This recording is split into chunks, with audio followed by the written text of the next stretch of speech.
ಕಾದಂಬರಿ ಕಥೆಗಳು audio books ಧ್ವನಿಯಲ್ಲಿ ಕೇಳಬೇಕಂದ್ರೆ ಈಗಲೇ ನಮ್ಮ ಚಾನೆಲ್ ಸಬ್ಸ್ಕ್ರೈಬ್ ಮಾಡಿ. ನಿಮ್ಮ ಒಂದು ಸಬ್ಸ್ಕ್ರೈಬ್ ನಮಗೆ ದೊಡ್ಡ ಸಪೋರ್ಟ್.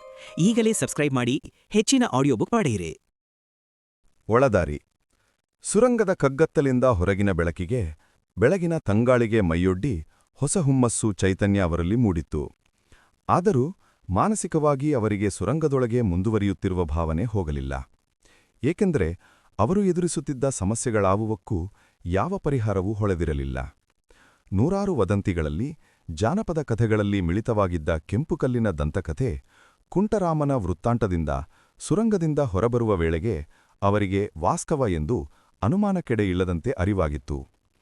ಆದರೆ ಕುಂಟರಾಮನ ಅಸಂಬದ್ಧ ಪ್ರಲಾಪಗಳಲ್ಲಿ ಈ ದಂಧೆಯ ಹಿಂದಿರುವ ವ್ಯಕ್ತಿಗಳಾಗಲಿ ಸೂತ್ರಧಾರರು ಯಾರೆಂಬುದಾಗಲಿ ಸ್ಪಷ್ಟವಾಗಲಿಲ್ಲ. ಅದು ಅವನಿಗೆ ಗೊತ್ತಿತ್ತೋ ಇಲ್ಲವೋ?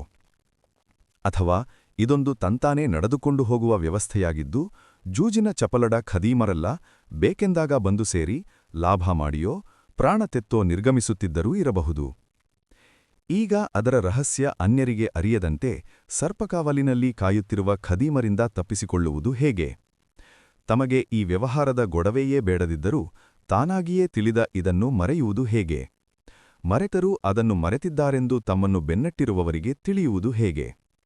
ಹಾಗಾದರೆ ಹುಟ್ಟಿದವರೆಲ್ಲ ಒಂದಲ್ಲ ಒಂದು ದಿನ ಸಾಯಲೇಬೇಕೆಂಬಂತೆ ಈ ಖದೀಮರ ಕೈಲಿ ಸಾಯಬೇಕೆನ್ನುವುದನ್ನು ವಿಧಿ ಎಂದು ಒಪ್ಪಿಕೊಳ್ಳಬೇಕೆ?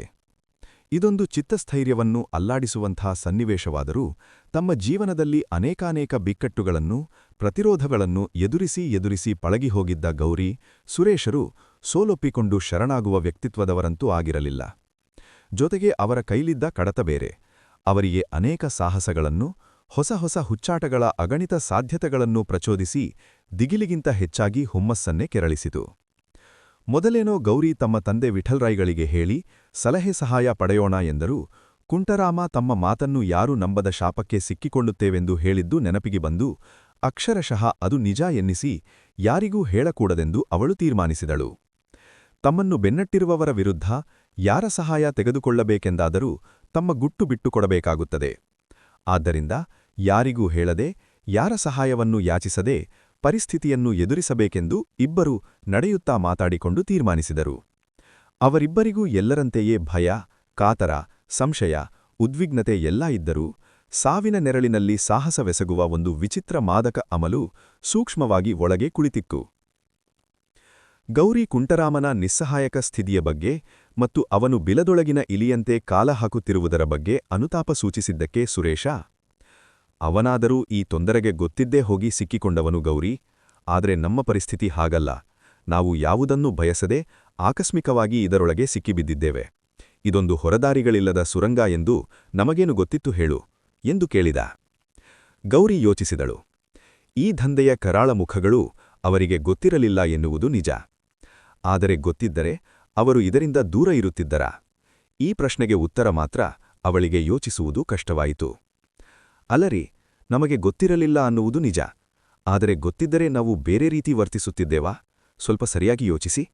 ಈಗ ನಮ್ಮ ಕೈಯಲ್ಲಿದ್ದ ದುಡ್ಡನ್ನಷ್ಟೂ ಕೊಟ್ಟು ಆ ರಾಜಪ್ಪನ ಕಡತ ಕೊಂಡುಕೊಂಡಿದ್ದೇಕೆ? ಅದನ್ನು ಓದುತ್ತಾ ಅದರ ಇನ್ನೊಂದು ಅರ್ಥ ತಿಳಿಯುತ್ತಿದ್ದ ಹಾಗೆ ನಿಮಗೆ ಅಪಾಯದ ಸಾಧ್ಯತೆಗಳೆಲ್ಲ ಹೊಳೆದಿರಲೇಬೇಕಲ್ಲವಾ? ಕೆಂಪುಕಲ್ಲನ್ನ ಪತ್ತೆ ಮಾಡಬೇಕೆಂದು ನಮಗೂ ಇಷ್ಟ ಇದೆ ಅಲ್ವಾ ಎಂದು ಸುರೇಶನನ್ನು ಕೇಳಿದಳು. ಸುರೇಶ ಮಾತಾಡಲಿಲ್ಲ. ಆದರೆ ರೈಲು ಕಂಬಿ ಪಕ್ಕ ನಡೆಯುತ್ತಾ ಆ ಬಗ್ಗೆ ಗಾಢವಾಗಿ ಯೋಚಿಸಿದ. ಗೌರಿಯ ಮಾತುಗಳಲ್ಲಿ ಒಂದು ಬಗೆಯ ನಿರ್ಭೀತಿ, ಇಂಥ ಅಪಾಯಕರ ಸಾಹಸಕ್ಕೆ ಸಾವಿನ ಭೀತಿ ಅನಿವಾರ್ಯ ಎಂದು ಒಪ್ಪಿಕೊಳ್ಳುವ ಧೋರಣೆ ಇತ್ತು.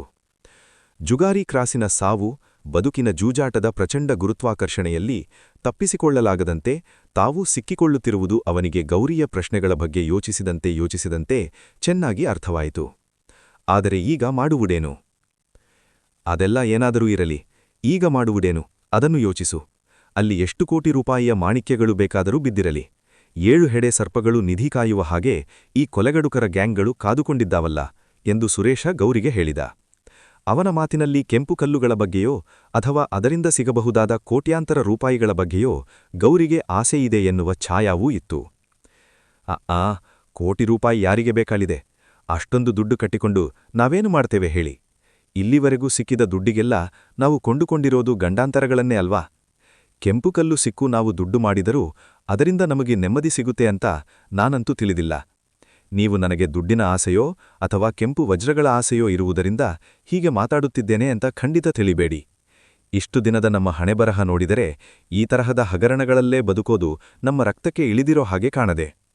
ಇಲ್ಲಿವರೆಗೂ ಬದಲಾಗದೇ ಇರೋ ನಮ್ಮ ಗ್ರಹಗತಿ ಈಗ ಫಕ್ಕಂತ ದಿಕ್ಕು ಬದಲಾಯಿಸುತ್ತಾ?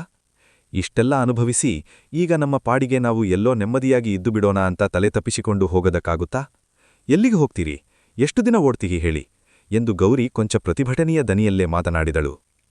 ಇಷ್ಟೆಲ್ಲ ತೊಂದರೆ ತಾಪತ್ರಯ ಅನುಭವಿಸಿಯೂ ಗಡುಸಾಗಿಯೇ ಮಾತನಾಡುತ್ತಿರುವ ಅವಳನ್ನು ನೋಡಿ ಇವಳು ಎಲ್ಲರಂತೆ ಅಳ್ಳೆಯದೆಯ ಹೆಂಗಸಂತೂ ಆನಿರಲ್ಲ ಎಂದು ಸುರೇಶ ತೀರ್ಮಾನಿಸಿದ. ಗೌರಿ, ಈಗಲೂ ನನಗೆ ನಮ್ಮನ್ನು ನಿಜವಾಗಿಯೂ ಕೊಲ್ಲಲುಕ್ಕೆ ಬೆನ್ನು ಹತ್ತಿದ್ದಾರೆ ಎನ್ನುವುದರ ಬಗ್ಗೆ ಅನುಮಾನವಿದೆ. ಆದರೆ ಇಲ್ಲಿ ದೊಡ್ಡ ತಾಪತ್ರಯ ಎಂದರೆ ನಮ್ಮ ಸಂಶಯಗಳು ಸಾಬೀತಾಗುವುದು ಅವರು ನಮ್ಮನ್ನು ಕೊಂದು ಹಾಕಲು ಬಂದಾಗಲೇ. ಆಗ ನಮಗೆ ಸತ್ಯ ಗೊತ್ತಾಗಿ ಯಾವ ಪ್ರಯೋಜನವೂ ಇರುವುದಿಲ್ಲ. ನನಗೆನ್ನಿಸುವುದು ಈ ಕೆಂಪು ಕಲ್ಲುಗಳ ಸಂಬಂಧದಲ್ಲಿ ಇಷ್ಟೊಂದು ಅಪಾಯ ಇರುವುದಕ್ಕೆ ಮೂಲ ಅದೊಂದು ಪರಮ ರಹಸ್ಯವಾಗಿರುವುದರಿಂದಲೇ ಎನ್ನಿಸುತ್ತದೆ. ಹಂಗಿದ್ರೆ ಒಂದಷ್ಟು ಜನಕ್ಕೆ ಹೇಳಿಬಿಡೋಣ. ಯಾರಿಗೆ ಹೇಳಿಯಾ? ಯಾವ ಕಾರಣಕ್ಕೆ ಹೇಳಿಯಾ? ಕುಂಟರಾಮನ ತರಹ ಸಂತೆಯಲ್ಲಿ ನಿಂತುಕೊಂಡು ಕೂಗುತ್ತೀಯಾ? ಈಗ ನಾವು ಒಂದೇ ಒಂದು ತಪ್ಪು ಹೆಜ್ಜೆ ಇಟ್ಟರೂ ಸ್ಕೂಲ್ ಮಕ್ಕಳ ಕೈಲಿ ಕಲ್ಲು ಹೊಡೆಸಿಕೊಂಡು ಕುಂಟರಾಮನ ತರಹ ಸುರಂಗವಾಸಕ್ಕೆ ಮರಳಬೇಕಾಗುತ್ತದೆ, ಇಲ್ಲ ಖದೀಮರ ಕೈಗೆ ಸಿಕ್ಕಿಕೊಳ್ಳಬೇಕಾಗುತ್ತದೆ. ಹಾಗಾದರೆ ಈ ಪ್ರಪಂಚದಲ್ಲಿ ನಮ್ಮ ಮಾತು ನಂಬುವವರು ಒಬ್ಬರೂ ಇಲ್ಲವಾ? ಹೊರ ಜಗತ್ತಿನಲ್ಲಿ ಒಬ್ಬನೇ ಇದ್ದಾನೆ. ಯಾರು? ಕುಂಟರಾಮ. ಥುತ್, ನೀವು ಬೇಕಾದರೆ ಅವನ ಜೊತೆ ಹೋಗಿ ಆ ಬಿಲದೊಳಗೆ ಹೊಕ್ಕೊಳ್ಳಿ. ನಾನು ಮಾತ್ರ ಸತ್ತರೂ ಪರವಾಗಿಲ್ಲ, ಅಲ್ಲಿಗೆ ಬರೋದಿಲ್ಲ. ತಲೆ ತಪ್ಪಿಸಿಕೊಂಡು ಎಲ್ಲೋ ಬದುಕಿ ಮುದೆಯಾಗಿ ಕಾರಣವಿಲ್ಲದೆ ಸಾಯುವುದಕ್ಕಿಂತ ಸಕಾರಣವಾದ ಸಾವನ್ನು ಎದುರಿಸೋದು ಎಷ್ಟೋ ವಾಸಿ ಅಂತ ನನಗೆ ನಿಜವಾಗಲೂ ಅನಿಸಿದೆ. ಅವನ ಬಿಟ್ಟು ಬೇರೆ ಯಾರಾದರೂ ಇದ್ರೆ ಹೇಳಿ. ಬೇರೆ ಬೇಕಾದಷ್ಟು ಜನಕ್ಕೆ ನಾವು ಹೇಳುವುದು ನಿಜ ಅಂತ ಗೊತ್ತಿದೆ. ಆದರೆ ಅವರೆಲ್ಲ ಕಾಳಜಗತ್ತಿನ ದಂಧೆಯವರು. ಇದನ್ನು ಬಹಿರಂಗಪಡಿಸುವುದಕ್ಕೆ ಒಂದೇ ಒಂದು ಸರಿಯಾದ ಉಪಾಯ ನನಗೆ ಗೊತ್ತಿರೋದು ಅಂದ್ರೆ ಈ ಗುರುರಾಜ ಕವಿಯ ದ್ವಿಸಂಧಾನ ಕಾವ್ಯ ಸರಿಯಾಗಿ ಎಡಿಟ್ ಮಾಡಿ ವ್ಯಾಖ್ಯಾನದೊಂದಿಗೆ ಪ್ರಕಟಿಸಿಬಿಡೋದು. ಇಡೀ ಲೋಕಕ್ಕೆ ಈ ಕಾಳಧಂಧೆಗಳ ಕಥೆ ಗೊತ್ತಾಗುತ್ತೆ. ಅಲ್ಲ ಕಣಿ, ನೋಡಿದ್ರಾ ನಿಮ್ಮ ಬುದ್ಧಿ? ಆ ಕಡತದಲ್ಲಿ ತೆಗೆದುಹಾಕಿರೋ ಪದ ಯಾವುದು ಹೇಳಿ ಅಂದ್ರೆ ನನಗೆ ಸಹಿತ ಹೇಳದೆ ಈಗ ಲೋಕಕ್ಕೆಲ್ಲ ಹೇಳಿನಿ ಅಂತ ಹೇಳಿರಲ್ಲ. ನನಗೆ ಗೊತ್ತಾದ್ರೆ ಏನು ಅಲ್ಲಿರೋ ಕೆಂಪು ಕಲ್ಲುಗಳೆಲ್ಲ ಹೋಗಿ ಬಾಚಿಕೊಂಡು ಬಂದು ಬಿಡುತ್ತೇನಲ್ವಾ ಎಂದು ಅರ್ಧ ಕೋಪ ಅರ್ಧ ಚುಡಾಯಿಸುವ ದನಿಯಲ್ಲಿ ಗೌರಿ ಹೇಳುತ್ತಾ ಜಗಳ ತೆಗೆಯುವಂತೆ ಸುರೇಶನ ಕಡೆಗೆ ತಿರುಗಿ ನಿಂತಳು. ಜಗಳದ ಸಂಪ್ರದಾಯದಂತೆ ಅವಳು ಸೆರಗು ಸೊಂಟಕ್ಕೆ ಸಿಕ್ಕಿಸಿದ್ದನ್ನು ನೋಡಿ ಸುರೇಶನಿಗೆ ಆ ಪರಿಸ್ಥಿತಿಯಲ್ಲೂ ಜೋರಾಗಿ ನಗು ಬಂತು. ಗೌರಿ, ನಾನು ಅದನ್ನು ಯಾರಿಗೂ ಹೇಳುವುದು ಅಪಾಯ ಎಂದು ನಿಜವಾಗಿಯೂ ತಿಳಿದಿದ್ದೇನೆ. ಶೇಷಪ್ಪನ ಗದಿ, ಕುಂಟರಾಮನ ಅವಸ್ಥೆ ಎಲ್ಲವನ್ನೂ ನೋಡಿಯೂ ನಿನಗೆ ನಾನು ಗುಟ್ಟು ಮಾಡುತ್ತಿದ್ದೇನೆ ಎಂದು ಅನ್ನಿಸಿದರೆ ನೀನು ಆ ಕೆಂಪು ಕಲ್ಲಿನ ಆಕರ್ಷಣೆಗೆ ಪೂರ್ಣ ಸಿಕ್ಕಿಕೊಂಡಿದ್ದೀಯಾ ಎಂದೇ ಅನುಮಾನಿಸಬೇಕಾಗುತ್ತದೆ. ಹಂಗಲ್ಲ, ನಾವು ಇಷ್ಟಕ ಕಷ್ಟಪಟ್ಟು ಪಾಡುಪಟ್ಟು ಕಾಡು ಬಿದ್ದು ಕೈಲಿದ್ದ ದುಡ್ಡು ಕೊಟ್ಟು ಆ ಕಡತ ಕೊಂಡುಕೊಂಡು ಈಗ ಅದನ್ನು ನೀವು ಪಬ್ಲಿಷ್ ಮಾಡಿ ಇಡೀ ಲೋಕಕ್ಕೆ ಹೇಳಿಬಿಡುತ್ತೇನೆ ಅಂತ ಹೇಳ್ತಿರಲ್ಲ. ಹಂಗಾದ್ರೆ ನಮಗೆ ನಮ್ಮ ಕೂಲಿ ಸಹಿತ ಇಲ್ಲವಾ? ನಿಮ್ಮ ಮಾತೆ ನಡೀಬೇಕಂತಿದ್ರೆ ಕೊನೆ ಪಕ್ಷ ಒಂದು ಕೆಲಸ ಮಾಡೋಣ. ಮೊದಲು ಆ ಕಾವ್ಯ ಎಷ್ಟು ಕರಾರುವಾಕ್ಕಾಗಿದೆ ಒಂದು ಸಾರಿ ಪರಿಶೀಲಿಸಿ ನೋಡೋಣ, ಆಮೇಲೆ ಪ್ರಕಟಿಸಿಬಿಡೋಣ. ಯಾಕೆನ್ನಿ, ಇದನ್ನು ಕೂಡ ಕುಂಟರಾಮನ ವೃತ್ತಾಂತದಂತೆಯೇ ಎಲ್ಲ ಅಲಕ್ಷಿಸಿಬಿಡಬಹುದು. ನಿನಗೀಗ ಆ ಕಲ್ಲು ಸಿಕ್ಕುವ ಜಾಗ ಪತ್ತೆ ಮಾಡಿ 10 ಕಲ್ಲಾದರೂ ಹೊತ್ತುಕೊಂಡು ಬರಬೇಕಾಗಿದೆ. ಅದಕ್ಕೆ ದಾರಿ ಮಧ್ಯೆ ಜಗಳ ತೆಗೆದಿದ್ದೀಯಾ ಅಷ್ಟೇ. ಹಾಗೆಲ್ಲ ನೀನು ಅನುಮಾನಿಸುವ ಅಗತ್ಯವೇ ಇಲ್ಲ. ನಮ್ಮ ಸಾಹಿತ್ಯ ಲೋಕದಲ್ಲಿ ಕುಂಟರಾಮನನ್ನು ಮೀರಿಸುವ ಹುಚ್ಚರಿದ್ದಾರೆ. ಕೆಂಪು ರತ್ನಗಳಿವೆ ಎಂದರೂ ಗಮನ ಕೊಡದವರು ಗುರುರಾಜಕವಿಯ ದ್ವಿಸಂಧಾನ ಕಾವ್ಯ ಸರಿಯಾಗಿ ಎಡಿಟ್ ಮಾಡಿ ವ್ಯಾಖ್ಯಾನದೊಂದಿಗೆ ಪ್ರಕಟಿಸಿಬಿಡೋಣ ಎಂದು ಹೇಳಿದರೆ ಎಂಥ ಕಗ್ಗಾಡಿಗಾದರೂ ನುಗ್ಗಲು ತಯಾರಾಗುವ ಮುಗ್ಧಾಳರಿದ್ದಾರೆ, ತಿಳುಕೋ. ಇರಬಹುದು ಬಿಡಿ, ನಿಮ್ಮನ್ನೂ ರಾಜಪ್ಪನನ್ನು ನೋಡಿದರೆ ಗೊತ್ತಾಗುತ್ತಲ್ಲ ಸಾಹಿತ್ಯ ಲೋಕದ ಸ್ಥಿತಿ ಎಂದು ಗೌರಿ ಸುರೇಶನ ಮಾತಿಗೆ ಹಾಸ್ಯ ಮಾಡಿದಳು. ಇಬ್ಬರೂ ಮಾತಾಡುತ್ತಾ ಸುತ್ತಮುತ್ತಲ ಪರಿವೇ ಇಲ್ಲದೆ ಸುರಂಗದಿಂದ ಸಾಕಷ್ಟು ದೂರ ನಡೆದು ಬಂದಿದ್ದರು. ಹಠಾತ್ತಾಗಿ ರೈಲೆಂಜಿನ ಕೂಗು ಕೇಳಿ ತಮ್ಮದೇ ಆಲೋಚನೆಗಳಲ್ಲಿ ಮುಳುಗಿದ್ದ ಅವರಿಗೆ ಎಚ್ಚರವಾಯಿತು. ಯಾವುದೋ ರೈಲು ಬರುತ್ತಿರಬಹುದು ಎಂದು ಮುಂದೆ ನೋಡಿದ ಅವರಿಗೆ ತಾವು ಹತ್ತಿಬಂದ ರೈಲೇ ದೂರದಲ್ಲಿ ನಿಂತು ಕೂಗು ಹಾಕುತ್ತಿರುವಂತೆ ಕಂಡಿತು. ಸುರೇಶ, ಗೌರಿ ಇಬ್ಬರೂ ಗಾಬರಿಯಲ್ಲಿ ಬೇಗ ಬೇಗ ರೈಲು ಕಂಬಿ ಪಕ್ಕದಲ್ಲಿದ್ದ ಪೊದೆಗಳ ಮರೆಗೆ ಸರದರು. ಇದೇನೋ ಅದೇ ರೈಲೋ ಬೇರೆ ರೈಲೋ ಎಂದು ಆಶಂಕೆ ಗಾಬರಿಗಳಲ್ಲಿ ಉದ್ಗರಿಸಿ ಗೌರಿ, ಅಲ್ಲಕಿಣಿ, ನಾವು ಸುರಂಗದಿಂದ ಇಲ್ಲಿವರೆಗೂ ನಡೆದು ಬಂದರೂ ಇದು ಸ್ಟೇಷನ್ ಕೂಡ ತಲುಪಲಿಲ್ಲವೇ? ರಾಜಪ್ಪ ಅದಕ್ಕೆ ಇದನ್ನ ನಿನ್ನೆ ರೋಡ್ ಎಂಜಿನ್ಗಿಂತ ಕಡಿಮೆ ಅಂತ ಕಂಡೆಮ್ ಮಾಡಿದ್ದು ಎಂದಳು. ಸುರೇಶನಿಗೆ ಏನು ಹೊಳೆಯಲಿಲ್ಲ. ರೈಲು ಏನಾದರಾಗಲಿ ಎಂದು ಉಪೇಕ್ಷಿಸಿ ಅವರು ದಾರಿ ಹಿಡಿದು ಹೋಗುವಂತೆಯೂ ಇರಲಿಲ್ಲ. ಏಕೆಂದರೆ ರೈಲು ನಿಂತಲ್ಲಿಂದ ಕೊಂಚವೇ ಮುಂದೆ ಜುಗಾರಿ ಕ್ರಾಸಿನ ಕಡೆಗೆ ಹೋಗಿರುವ ಕಾಡೊಳಗಿನ ಒಳದಾರಿ ಇದ್ದಿದ್ದು. ಏನು ಮಾಡಲು ತೋರದೆ ಇಬ್ಬರೂ ಅವಿತು ನಿಂತು ರೈಲಿನ ಬಳಿ ನಡೆಯುತ್ತಿದ್ದ ಚಟುವಟಿಕೆಗಳನ್ನು ವೀಕ್ಷಿಸಿ ಊಹಿಸಲೆತ್ನಿಸಿದರು. ರೈಲು ಇನ್ನೂ 4 ಬಾರಿ ನೀಳವಾಗಿ ಕೂಗಿದ ಮೇಲೆ ದೂರದಲ್ಲಿ ಒಬ್ಬ ದೊಣ್ಣೆ ತಗೊಂಡು ಮೆಲ್ಲಗೆ ಬರುತ್ತಿರುವುದು ಕಾಣಿಸಿತು. ಸ್ಟೇಷನಿನಿಂದ ತುಂಬಾ ದೂರದಲ್ಲಿ ರೈಲು ನಿಂತಲ್ಲಿ 4 ಮಾರಿನ ಆಚೆ ರೈಲಿನ ಸಿಗ್ನಲ್ ಕೈಕಂಬ ಇತ್ತು. ಅದನ್ನು ನೋಡಿದ್ದರೆ ಸುರೇಶನಿಗೂ ಗೌರಿಗೂ ರೈಲು ನಿಂತಿರುವುದಕ್ಕೆ ಕಾರಣ ಸುಲಭವಾಗಿ ಗೊತ್ತಾಗುತ್ತಿತ್ತು. ಕೈಕಂಬ ಕೆಳಗೆ ಬಿದ್ದು ರೈಲು ಮುಂದುವರಿಯಲು ಸಿಗ್ನಲ್ ಸಿಕ್ಕಿರಲಿಲ್ಲ ಅಷ್ಟೇ. ಮಲೆನಾಡಿನ ಮಳೆಗಾಲಕ್ಕೆ ಸ್ಟೇಷನಿನಿಂದ ಅಲ್ಲಿಯವರೆಗೆ ಎಳೆದಿರುವ ಕೇಬಲ್ಗಳಲ್ಲಿ ಎಲ್ಲಿ ತುಕ್ಕು ಹಿಡಿಯುತ್ತಿತ್ತೋ ಅಥವಾ ಕಂಬದಲ್ಲಿ ತುಕ್ಕು ಹಿಡಿಯುತ್ತಿತ್ತೋ. ಅಂತೂ ಆಗಾಗ ಅದು ಸ್ಟೇಷನಿನ ಸಿಗ್ನಲನ್ನೇ ತಗೊಳ್ಳುತ್ತಿರಲಿಲ್ಲ. ಈ ಕೈಕಂಬದ ಹಣೆಬರಹ ತಿಳಿದ ಡ್ರೈವರ್ಗಳು ಕೈಕಂಬದ ಸಿಗ್ನಲನ್ನು ಅಲಕ್ಷಿಸಿ ರೈಲನ್ನು ನಿಧಾನವಾಗಿ ಸ್ಟೇಷನಿನವರೆಗೂ ಒಯ್ಯಬಿಡುತ್ತಿದ್ದರು. ಆದರೆ ಈ ದಿನಚರಿಯಲ್ಲಿ ಒಮ್ಮೆ ಒಂದು ಚಿಕ್ಕ ಅಪಘಾತ ಸಂಭವಿಸಿ ವಿಚಾರಣೆಯಲ್ಲಿ ಅದರ ಪೂರ್ತಿ ತಪ್ಪ ಸಿಗ್ನಲ್ ಅಲಕ್ಷಿಸಿ ಸ್ಟೇಷನಿಗೆ ಬಂದ ಡ್ರೈವರಿನದೇ ಎಂದು ತೀರ್ಮಾನವಾಗಿ ಅವನು ಕೆಲಸ ಕಳೆದುಕೊಳ್ಳಬೇಕಾಗಿ ಬಂದುದರಿಂದ ಈಗ ಎಲ್ಲಾ ಡ್ರೈವರ್ಗಳು ಸಿಗ್ನಲ್ ಕೊಡದಿದ್ದರೆ ಎಷ್ಟೇ ಹೊತ್ತಾಗಲಿ ಬಿಲ್ಕುಲ್ ಮುಂದುವರಿಯುತ್ತಿರಲಿಲ್ಲ. ಎಷ್ಟು ಹೊತ್ತಾದರೂ ರೈಲು ಸ್ಟೇಷನಿಗೆ ಬರದೆ ಕಾಡಿನೊಳಗೆಲ್ಲೋ ಸಿಳ್ಳೆ ಹೊಡೆಯುತ್ತಾ ನಿಂತಿದ್ದರೆ ಸ್ಟೇಷನ್ ಮಾಸ್ಟರು ಕೈಕಂಬ ಕೈಕೊಟ್ಟಿದೆ ಎಂದು ಅಂದಾಜು ಮಾಡಿ ಸ್ಟೇಷನಿನಿಂದ ಒಬ್ಬ ಗ್ಯಾಂಗ್ಮನನ್ನು ದೊಣ್ಣೆ ಕೊಟ್ಟು ಕಳಿಸುತ್ತಿದ್ದರು. ಗ್ಯಾಂಗ್ಮನ್ ಗೊಣಗುತ್ತಾ ಬೈಯುತ್ತಾ ಸಿಳ್ಳೆ ಕೂಗಿಸುತ್ತಿದ್ದ ಡ್ರೈವರ್ ಅಸಹನೆಗೆ ಮುಯ್ಯೆ ತೀರಿಸಲು ಆದಷ್ಟು ನಿಧಾನವಾಗಿ ಬರುತ್ತಿದ್ದ.